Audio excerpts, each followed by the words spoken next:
He said, a pluralistic society in which all ethnic and racial minorities try to contribute to the mainstream and still retain their cultural identity is often advocated as a desirable goal for our country. My question is it a realistic goal? Is it possible? And if so, and if not, why? That's one of the diversities, I guess, that we have among black people. I hate to say black leaders because I don't think of ourselves as black leaders. I don't think any people need leaders. We are working in the field and we're doing our job. But there is the diverse opinion. Some folks believe that you can work within the system and you can make the system work for you. Others believe you can't work within the system, you've got to have something else. I happen to be one of those who believes that although we have not progressed as we should have, and that the great masses of the people have not at all been able to use their inert talents, the talents they've got and that have been hidden by reason of cultural bias and examinations and all the rest that's happened to us through the years, that although the masses of the people have not tasted the success that is available here in this country, still I believe that it is possible. If I didn't believe it was possible to work within the system and to retain my own cultural identity in spite of what's happening, I would have to give up my job. I'd have to give up my various positions and organizations that I belong to. I'd have to say, well, down with all organizations connected with this government. But I look upon this government as being one of men who can be changed if there's enough pressure put upon them, and if the numbers that we've got together, that black people have and related people have in this country, if we put our numbers together, we can overcome the forces against us. Otherwise, I couldn't exist in this country that way. I would think that what our brother Judge Booth said is correct.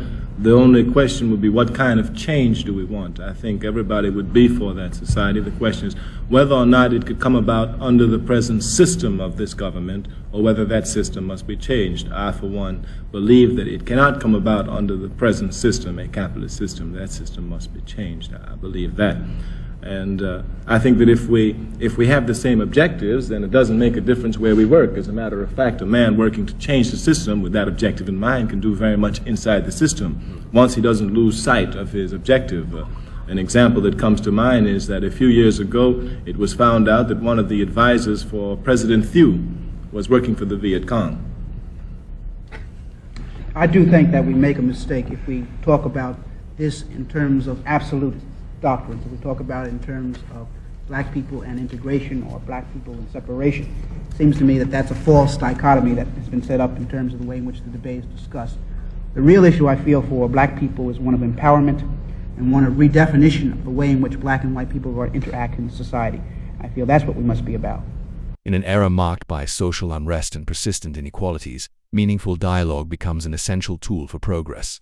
It is within this spirit of reflection and action that Tony Brown presents a pre-recorded discussion, bringing together a panel of black leaders from diverse sectors. This conversation, aired to a national audience, is not merely an intellectual exercise but a catalyst for social reform and community engagement. The setting of this discussion is both intimate and powerful, a gathering of influential figures who have dedicated their lives to advocating for black communities.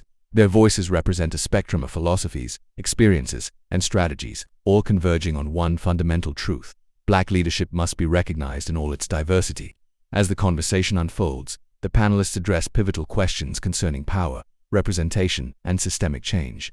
At the heart of this discussion is the question of whether true pluralism can exist in a society where economic and political structures continue to marginalize black communities. The panelists delve into the challenges of balancing cultural identity with participation in the mainstream, examining historical precedents and contemporary realities. They explore revolutionary perspectives, arguing that capitalism, as currently practiced, fails to serve the broader interests of marginalized populations. The insights drawn from alternative economic models, such as socialism in Cuba, offer a thought-provoking contrast to the American system. As the discussion deepens, the conversation shifts to the necessity of unity among black Americans as a means of acquiring power and effecting societal change. From grassroots activism to legislative action, panelists highlight the urgent need for representation in government and economic empowerment. They dissect the role of the Congressional Black Caucus in advocating for black communities and critique policies that have historically disadvantaged these populations, such as Nixon's welfare cuts and their disproportionate impact on black Americans. Beyond policy and governance, The discussion also examines the pervasive impact of systemic violence and economic disenfranchisement. By analyzing historical events such as the killings at Kent State, Orangeburg, and Jackson State, the panelists expose the government's selective response to civil rights movements. Their critique extends to the broader economic system, where monopoly capitalism exacerbates racial and economic disparities. The exploitation of labor, they argue, continues to benefit a privileged few, while working-class communities, particularly black communities, face persistent economic hardship. The conversation does not merely diagnose these issues, it also points toward pathways for change, whether through legislative advocacy, economic restructuring, or community mobilization. The panelists emphasize the power of collective action. As the program unfolds, viewers are invited to engage with these pressing issues, question the status quo, and consider their role in shaping a more just and equitable society. This discussion is more than a televised event, it is a call to awareness and action. By bringing these voices to the forefront, the program seeks to inspire a deeper understanding of the systemic challenges black communities face and the strategies needed to overcome them. The dialogue that follows is not just for the panelists, but for every viewer committed to the pursuit of justice and meaningful change. Let's dive right into it. I have seen with my eyes societies where people of different colors have learned how to live together, each maintaining their own cultural identity, but each fighting to build and to continue to construct a socialist revolution together. I was in Cuba not very long ago, and I saw with my own eyes how black people, brown people, and white people have reached the point where they can work in harmony towards the building of a socialist society. Any other responses?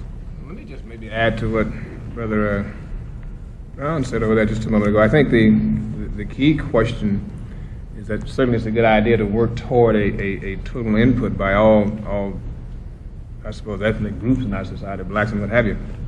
But the key thing is whether or not you have a sufficient amount of power within yourself to affect the system when the system is working against your vested interest. In school some years ago, we were taught to think of America as a melting pot, and I think the current administration has proven that there are ethnics who are unmeltable, because even though they are invisible, they are still there to identify with their own vested interests as a people.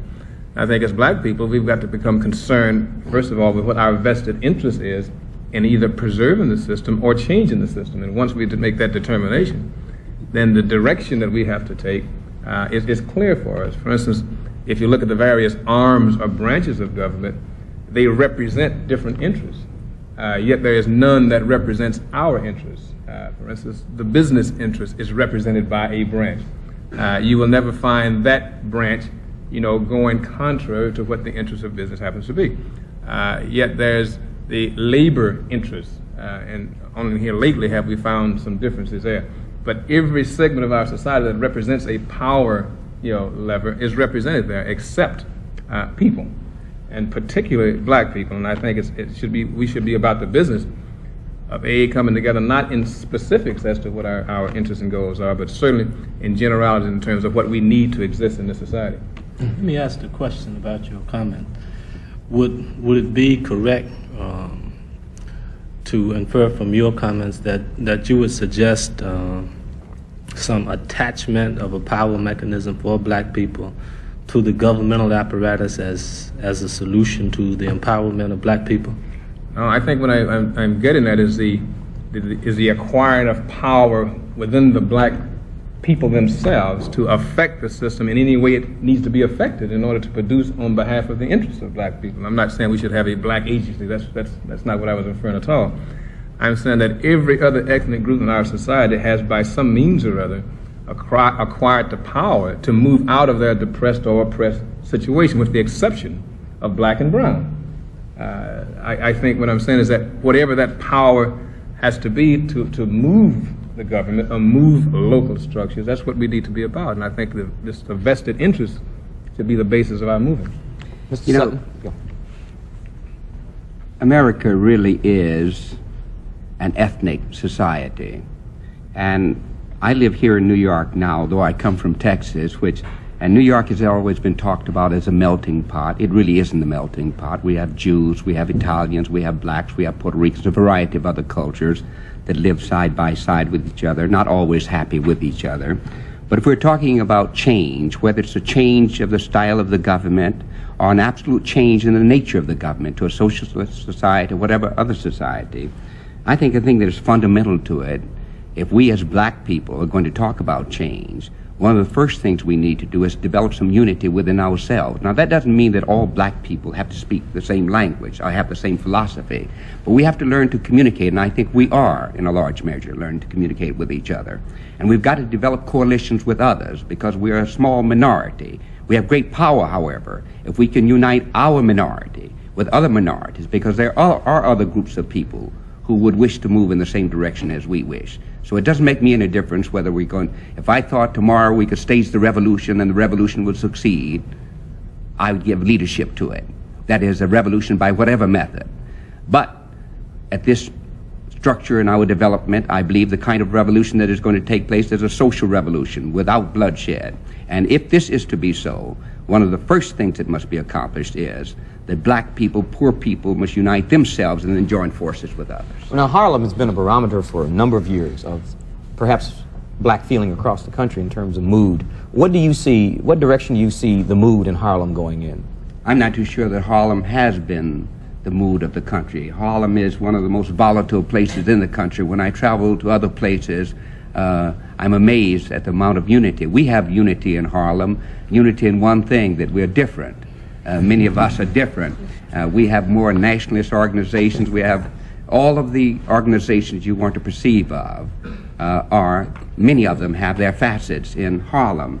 No, I don't think Harlem is the mood. Harlem is a very sophisticated place.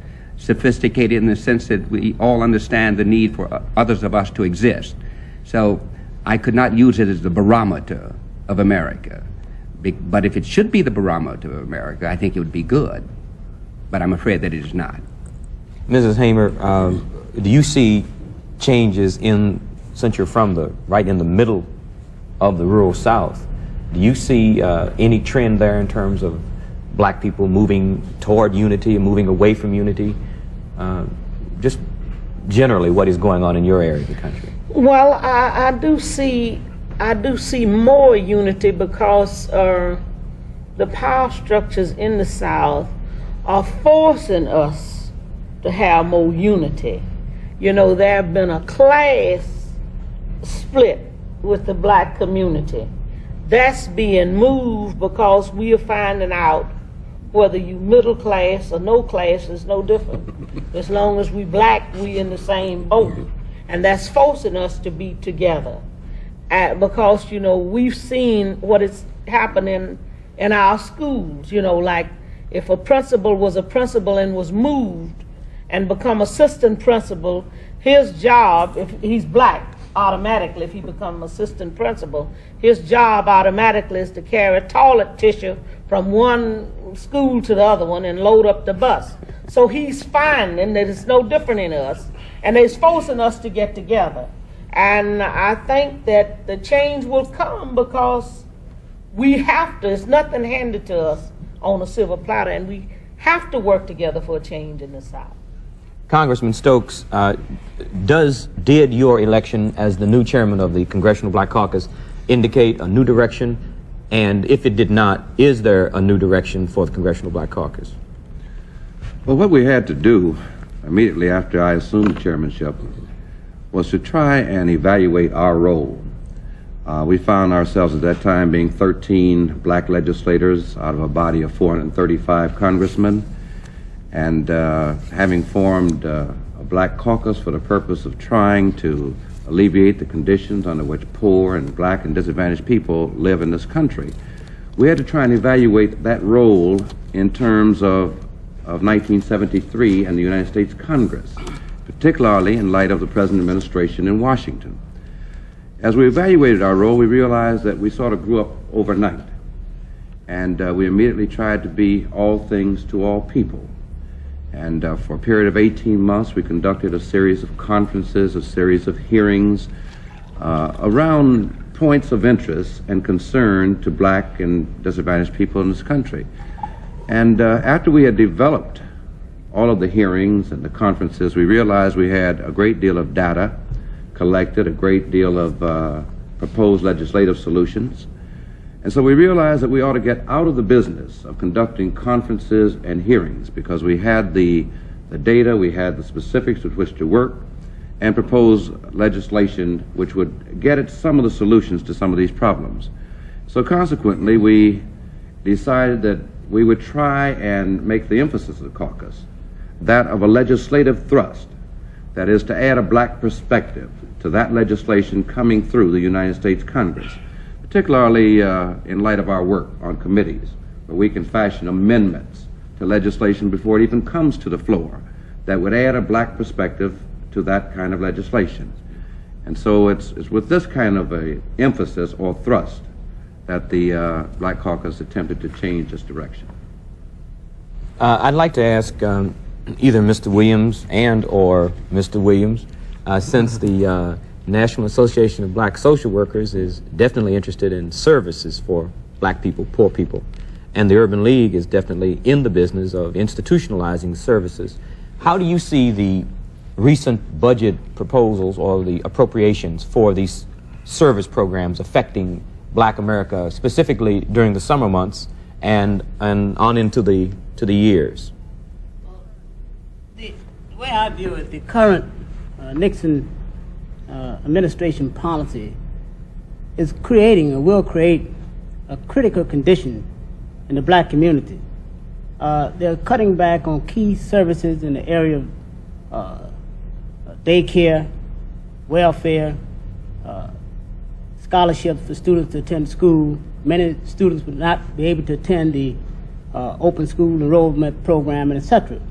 But even more importantly, currently in the black community, despite the statistics that have been projected by the Nixon administration, you see, we made a survey in both Harlem and Watts, and we came up with these statistics that something like 40 to 50% of blacks that are unemployed at this particular time right now.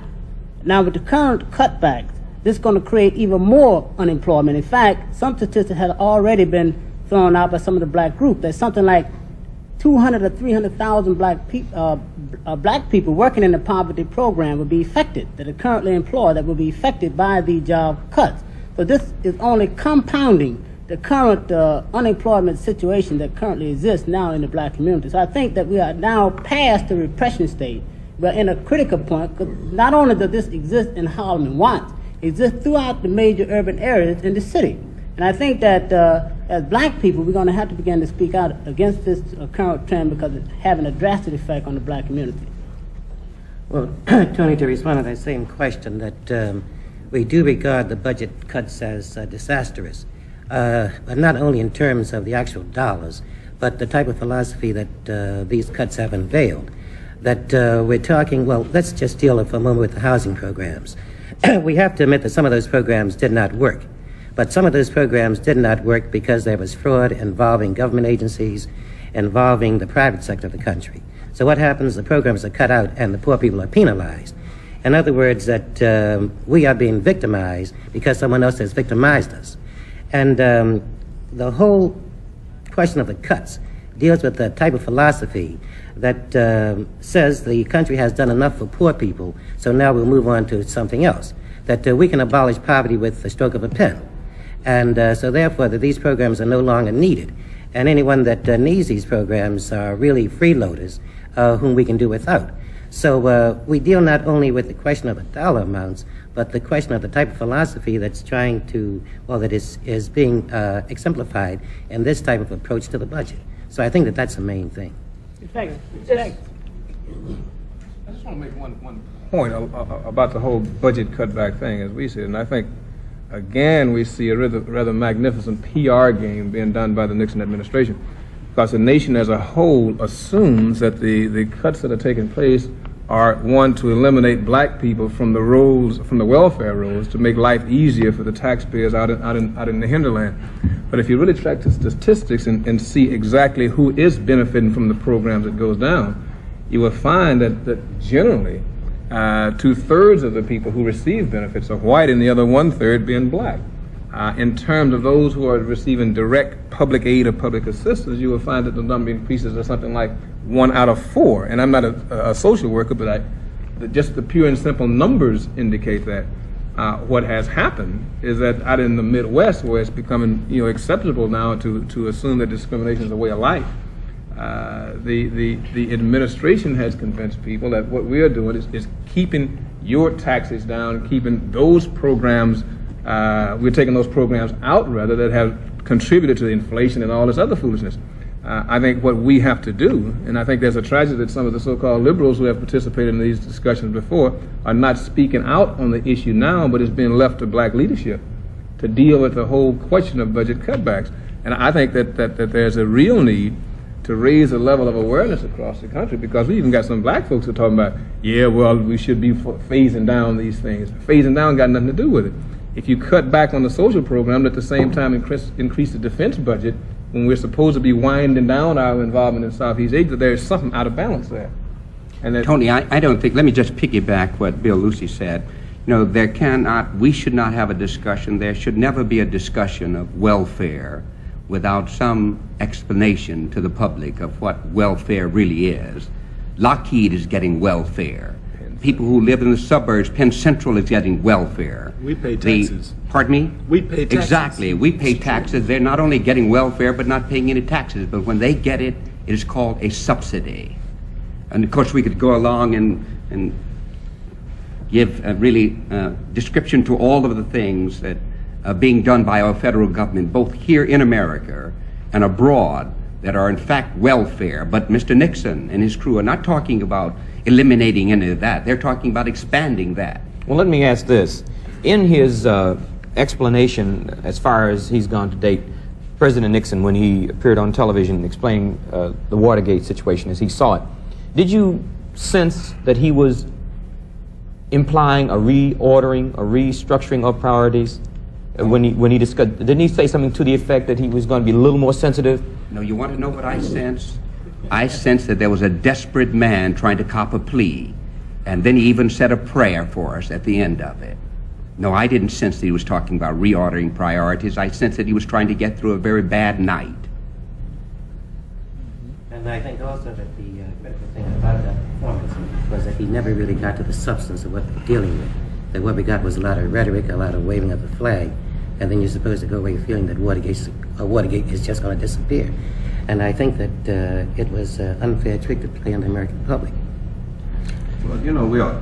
It's one thing, I'm sorry, it's one thing, that is the only president in the history of my time, and I'm 56, that can talk an hour and never say nothing.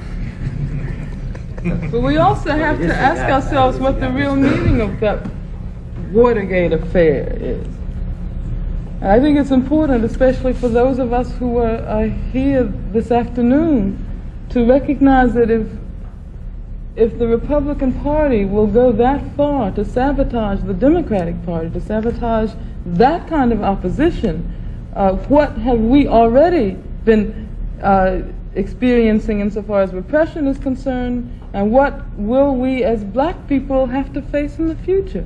Because there are many of us who feel that not only the Republican Party, but the Democratic Party as well is committed to upholding a system of exploitation and racism. If you look at the McGovern campaign, McGovern didn't even raise the question of racism, and he was supposed to be the far left wing of the Democratic Party. So I think it's important to see this Watergate scandal as being an indication of the real threat of fascism. And I think that's what it is an indication of the lawlessness of law officials and the abuses of state power at the highest level. You have to take it beyond the particular example, as Ms. Davis said, of Watergate, to understand what's going on at all levels in our society as far as abuses of power by the government is concerned, particularly in political areas. If they're doing this against the established opposition, what are they doing against black people? What are they doing against political activists? What is happening with the statutes that are being passed and the people who are being appointed to the courts, the decisions the courts are rendering? What's happening at the street level in terms of the administration of justice? Then you get the full impact of just how lawless these people are, who are supposedly in charge of administering the law. When you look at the statutes the Congress has been passing, preventive detention, you see the no-knock, you see the stop and frisk, You see the Interstate Riot Act. You look at the Supreme Court of the United States consistently cutting back upon what we regard as traditional rights in this country, doing away with the non-unanimous jury. When you look at the street level, the level of violence, officially sanctioned violence that's going on in this country, the political implications of that. Look at what happened at Kent State, and Orangeburg, Jackson State, Southern University, at Attica where 43 people were killed. And you look at the way in which the grand jury is being used, and you look at the way in which agent provocateurs are being used, and if you just trace it all the way through, what we see in Watergate is just the top of the iceberg. Look at what's happening in Wounded Knee right this moment. I think we could talk for an hour and a half if we wanted to really expand on this point. Well, I would like to... I'd like to say this, Tony, that really the American people, you know, should shoulder the responsibility for what is going on now, you see, because the Democrats are just alarmed of the bugging because it's affecting them. You see, the Democrats, when they were in power, they were bugging the black movement, and no one made any kind of outcry about that. The only thing now, the chicken had come home to roost, and though now that they are being affected, they are now beginning to do the outcry. We have been crying about that for years, about the invading of our privacy, the bugging, doing the civil rights movement, it bugged Martin Luther King, this was well known, and no one spoke out against it. So what is happening now? See, it has been a revelation of what have been going on for years. And I think that the American people now are becoming more aware of what is going on. Now the fact is what they're going to do to begin to deal with it. But I think that I want to go back to another point also. It's very important who the president has around him. You see what I mean? If he have, let's say, crooks around him, then who only have their vested interest at heart and not going to commit the time and the energy that is necessary to design programs to deal with blacks, then we are never going to get the kind of response from the federal government that we need. And I think that this is very important because these fellows up there are more concerned about stashing suitcase full of money. In fact, the $2 million and $4 million that they're stashing away now, that money can be going into the black community helping to deal with some of the problems. And I think that until we begin to focus on these kind of situations, that we're going to be missing many of the basic points. Stoker, you've been trying to... Okay. Go ahead. I yield to the elder statesman, my elder brother, the business sector of our community. Well, one of the things that I keep hearing here, and I think you'd have to agree, would be that the capitalistic system in America is the system that we have to deal with, and the problem with it is that we don't have any blacks operating in it. I wonder if we would have the same kind of feeling about the capitalistic system if we were the capitalists and somebody else was sitting outside. I think we would begin then. I would be against it. I think that, well, Stoker says he'd be against it, and Somebody is exploiting me. I don't care whether he's white or black or red or yellow. As long as he's doing the exploiting, there's something basically wrong. It's difficult, really, to say that people haven't been damaged by the free enterprise system in this country. The failure of our cities is probably a direct result of the failure of the free enterprise system to do something about it. When big business begins to move out and leave poor people to solve the problems of poor people, then you've got a failure. Wait a minute, you can't, I'm sorry, but you can't talk about free enterprise because there's no such thing as free enterprise. Capitalism in this day and age is monopoly capitalism. It is controlled by multi-billion-dollar firms, multinational firms. You know, it's controlled by the people like Rockefeller and Hughes and DuPont. Now, there's a real difference between those folks and the black man or woman who decides to open up a grocery store on the corner. That is not capitalism. But Richard Nixon has been trying to convince us that all we have to do is to get a little grocery store on the corner, and then all of a sudden we're black capitalists. Well, if that's what Richard Nixon says, then I disagree with him. I'm not interested in small business as in those constructs, because it's amazing when somebody says business and the person who's black is talking about it, immediately it conjures up a little corner drugstore or grocery store or something. I wonder why it doesn't conjure up General Motors for me. It's not possible for you. Well, I don't know whether it is or not. I guess I'll quit working if you're convinced that that's true. But I look at all the people around here, and we've got some organizational petitions that kind of keep us from operating together to change the system that we're also convinced ought to be changed. When I ride in an airplane and look down, and I see everybody protecting their turf, the national, this is protecting this turf. These are all black groups. Anything national is black, you know. National Association of Real Estate Brokers, the National Association of Funeral Directors, the National Insurance Association. They're all black. The white ones are all American. It's white. The white ones are all American. I don't know how that happened. That's because we know our nationalism. Well, but the point I make is when I look down from an airplane and I see each one of us as organizational heads protecting our turf, I said, what the heck? We aren't protecting our turf, it's their turf. We don't have any turf. So if we don't finally come together to get a piece of the turf, then we aren't going to have any turf to protect. And I think it is possible, and if we begin to talk about ways of changing that. Stokely and then Nelson. Well, I think that the real question is that people are not clear on capitalism because capitalism is a very vicious system, but what it does is it embroideries its viciousness with all sorts of elusive terms. For example, many of us would support capitalism because we actually believe that in a capitalist system, there's a chance for us to get the same amount of money as Rockefeller gets, because we're told that under capitalism there is equality of opportunity. So that we feel that if this year we didn't make as much as Rockefeller made, then we got to work a little bit harder, and next year we're going to make it. But if we carefully examine a capitalist system, we will see that it's based on exploitation, because the viciousness of capitalism, and the reason why once black people examine we can never be for it, is that under a capitalist system, the fruits of those who labor are enjoyed by somebody else. That is, those who do the laboring, the fruits of their labor, they don't enjoy it. As a matter of fact, we could say under capitalism that the fruits of the labor of the toiling masses are enjoyed by those who do not labor.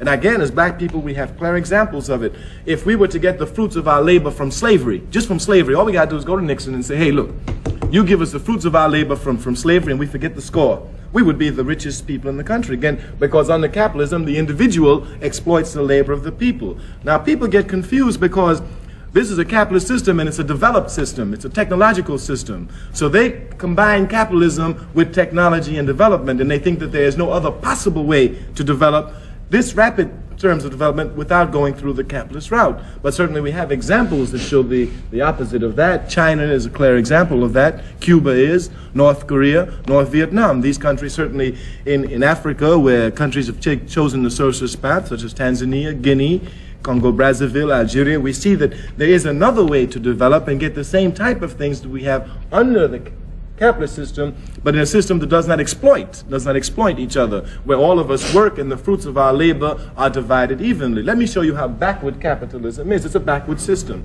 We could make two statements about capitalism to show how backward it is. About America. America's a capitalist country.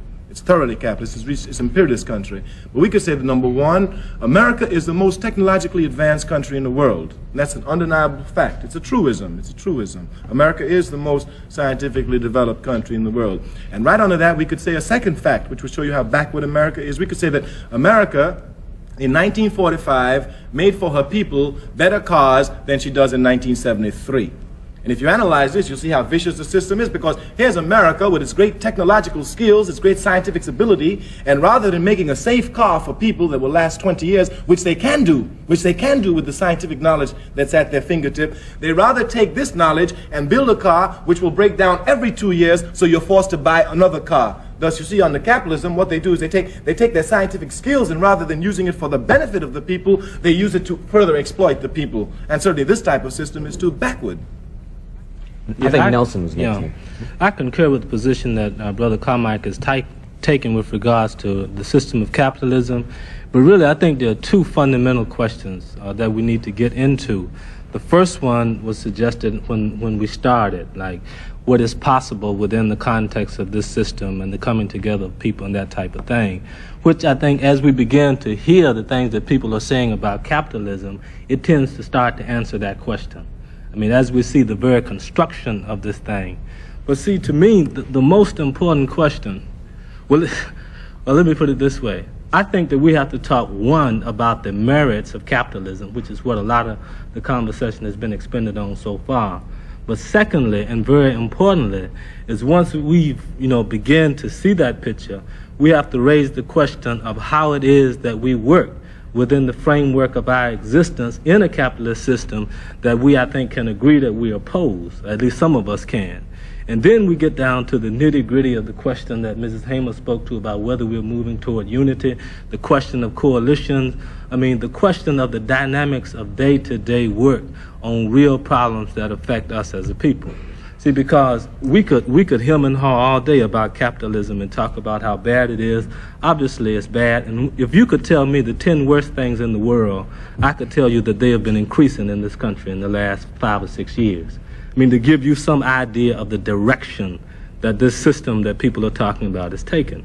The priorities are insane. There's no sane way of saying that people, should take care of people, that people should take care of sick people. Things just happen based, again, on the way the system is set up. And so I think that that's, pretty clear. Second thing is the idea of how we work in unity. See, it's my notion that we have to take a second look at this question of unity, because I'm not convinced that it's all that much unity taking place in the black community today.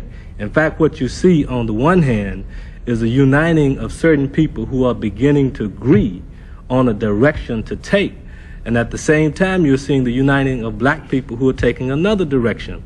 Within the context of this system and within the context of our own communities.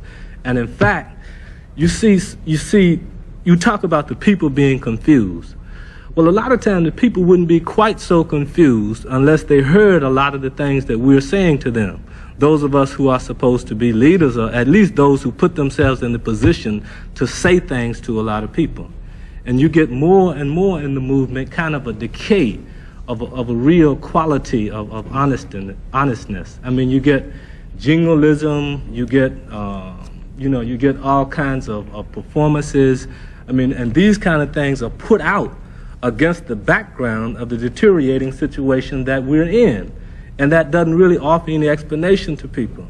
But then on the other hand, you have a group of people beginning to address the question differently and to begin to see things like, you could just list the problems, the problem of jobs, the problem of education, and begin to draw some concrete analysis of that and outline some specific kinds of ways that people begin to function. So I just wanted to point out that you're really talking about two. One, capitalism, but two, and importantly, we haven't done anything to denounce capitalism unless we are able to devise some sensible way for us to organize ourselves to resist it. Not true. We have. The conversation does not merely diagnose these issues. It also points toward pathways for change, whether through legislative advocacy, economic restructuring, or community mobilization. The panelists emphasize the power of collective action.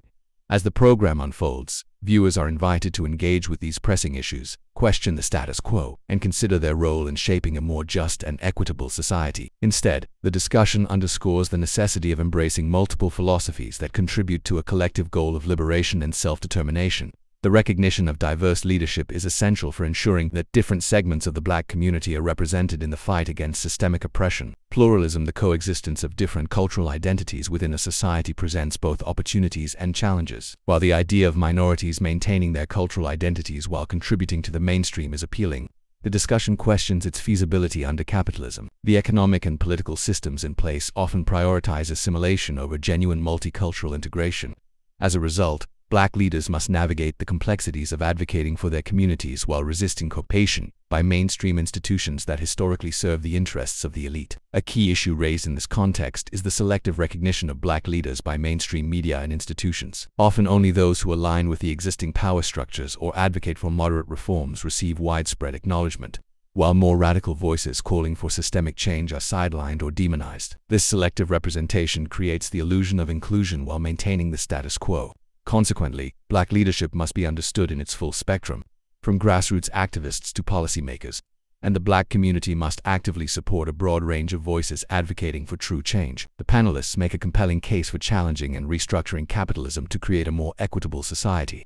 They argue that capitalism, in its current form, exploits marginalized communities by prioritizing profit over human welfare.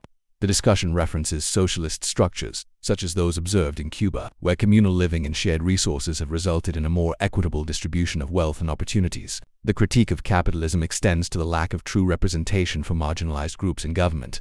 The failure of political institutions to address the systemic economic disadvantages faced by black communities highlights the necessity of collective power. The leaders emphasize that without economic agency, Black Americans and other marginalized groups will remain at the mercy of an exploitative system. Consequently, the push for economic justice must involve advocating for policies that promote wealth redistribution, community investment, and public welfare. This need for economic justice is deeply intertwined with historical injustices such as slavery, segregation, and redlining, which have prevented Black communities from accumulating generational wealth. The conversation critiques how capitalism thrives on labor exploitation, particularly the exploitation of Black labor, and how the system perpetuates economic disparities through discriminatory hiring practices, wage gaps, and the denial of access to capital for Black entrepreneurs. In response, the discussion calls for alternative economic models that prioritize collective ownership, worker cooperatives, and stronger social safety nets to reduce economic inequities. The importance of unity in Black empowerment. Unity among Black Americans emerges as a crucial factor in achieving meaningful societal change. The discussion underscores the importance of collective action to influence government and economic structures. Black leaders stress that without unity, the community remains vulnerable to systemic manipulation and disenfranchisement. The conversation also highlights the role of shared struggles in fostering solidarity, particularly in the South, where systemic racism has historically been most pronounced. The Congressional Black Caucus's reassessment of its role reflects a broader effort to unify Black leadership in pursuit of common goals. However, achieving unity among different ethnic groups presents additional challenges, as systemic oppression often operates through divide-and-conquer strategies that pit marginalized communities against one another. Furthermore, unity does not imply uniformity. The discussion acknowledges the existence of ideological differences among Black leaders, but emphasizes that these differences should not hinder collaboration on shared objectives, whether advocating for civil rights, economic justice, or political representation. Different approaches can be complementary rather than contradictory. The key is to build coalitions that leverage the strengths of various movements while maintaining a focus on the larger goal of systemic transformation. Legislative action and government neglect. A significant portion of the discussion focuses on legislative action and government policies that disproportionately affect Black communities. The proposed legislation aimed at incorporating Black perspectives into Congress highlights the ongoing battle for political representation. However, the threat of budget cuts to essential services exacerbates disparities in education, employment, and healthcare, further entrenching economic disadvantages. The critique of President Nixon's welfare cuts and their racial implications reveals how economic policies are often framed to disguise racial biases. By portraying welfare cuts as a means of reducing government spending, the administration masked the reality that such policies disproportionately harmed Black communities. The discussion further challenges the hypocrisy of corporate subsidies, which benefit wealthy elites while welfare programs for the poor are vilified. In addition to welfare cuts, the discussion examines the broader issue of government neglect in addressing racial disparities. From underfunded schools in Black neighborhoods to discriminatory housing policies and limited access to healthcare, systemic inequities persist due to deliberate policy choices.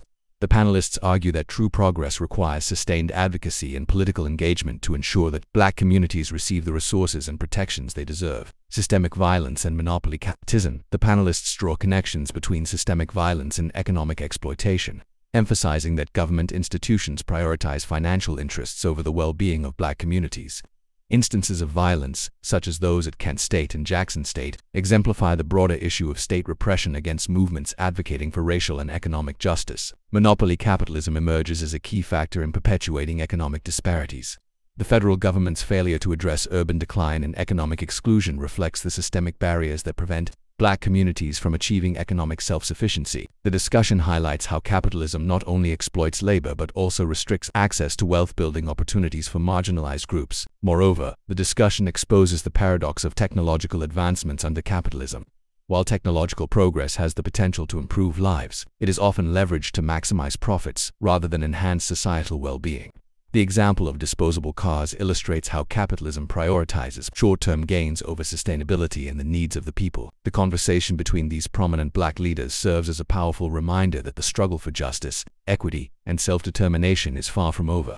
The issues they dissected, economic disenfranchisement, systemic oppression, government neglect, and the exploitation of labor, continue to shape the lived realities of Black communities and marginalized populations worldwide. Their words echo across time, serving as both a reflection and a warning.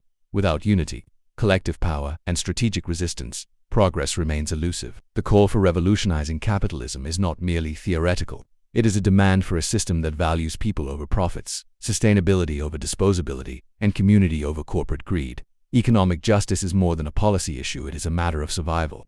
From grassroots movements to legislative advocacy, the fight for wealth redistribution, equitable wages, and fair economic practices must persist, but empowerment does not rest solely in economic reform. True liberation demands a radical shift in political consciousness, an unwavering commitment to dismantling oppressive structures, and an insistence on self-determination. The panelists' discourse reminds us that while ideological differences may exist, the ultimate goal, freedom, must remain non-negotiable. The past informs the present, and the present shapes the future. As Black communities continue to push forward, their struggles, sacrifices, and victories become the foundation upon which new generations will build. The road to justice is long and winding, but one truth remains steadfast: the power of the people, when mobilized, is unstoppable. The question is not whether change is possible, it is whether we are willing to fight for it.